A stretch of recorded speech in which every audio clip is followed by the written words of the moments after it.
Mateo Kapitulo 2. Natao si Jesus sa lungsod sa Bethlehem, sa lalawigan sa Judea sa panahon nga naghari si Herodes. Unya, may mga tao nga may kaalam bahin sa mga bituon nga nangabot sa Jerusalem, gikan sa sidlakan ug nangutana.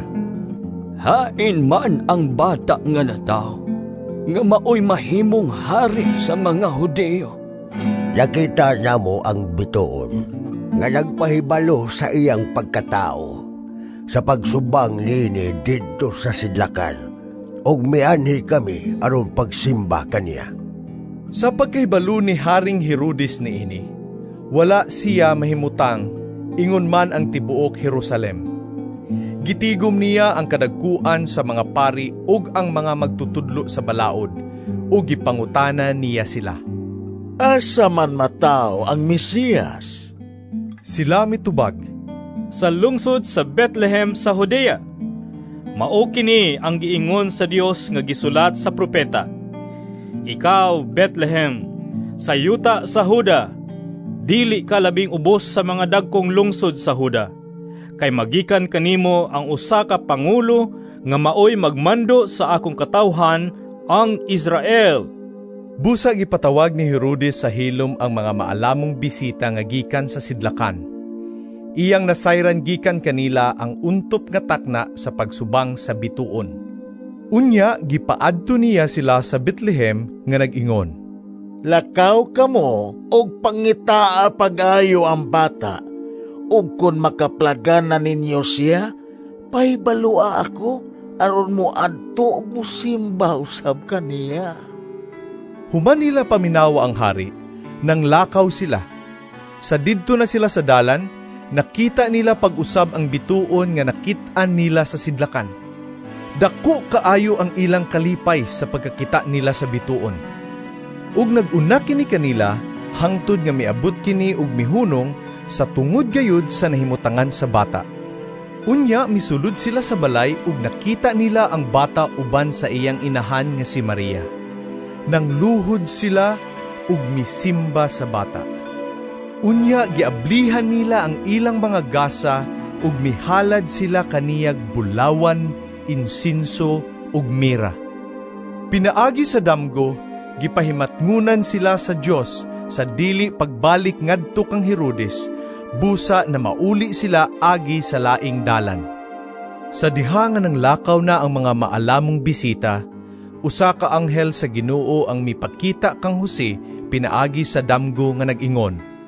Bangon, dad-a ang bata, ug ang iyang inahan, ug pangagyo kamo ngadto sa Ehipto, ug pabilin didto hangtod nga papaulion ko kamo. Kay ang bata pangitaon ni Herodes, aron patyon. Busa, mibangon si Jose. Gidala niya ang bata ug ang inahan ug mikagyo sila ni adtong gabhiuna padulong sa Ehipto.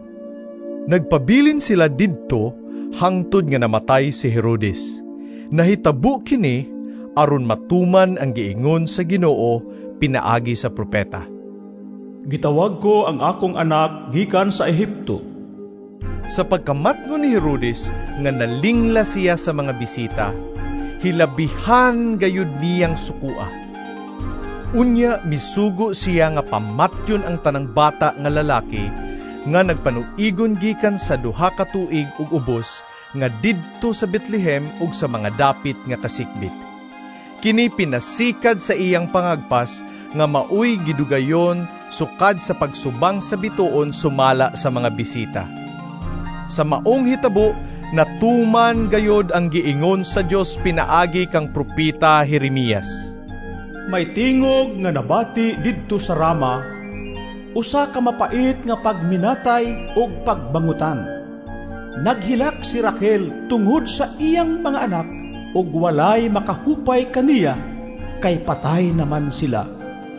Sa patay na si Herodes, usa ka anghel sa Ginoo mipakita kang Jose didto sa Ehipto pinaagi sa damgo.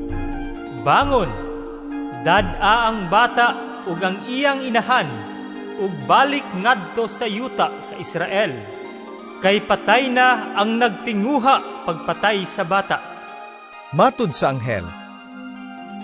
Busa mibangon si Jose, ug gidala niya ang bata ug ang inahan ug na mauli sila sa yuta sa Israel. Apan, sa pagkanungog niya nga si Arkelao na ang naghari sa Judea, puli kang Herodes nga iyang amahan, nahadlok si Jose sa pagpuyo didto. Unya gipahimangnuan na usab siya sa Ginoo, pinaagi sa damgo, busa miadto siya sa lalawigan sa Galilea, ug mipuyo sa usa ka lungsod nga ginganlag Nazaret. Nahitabo kini aron matuman ang giingon sa mga propeta. Siya pagailhong taga Nazaret,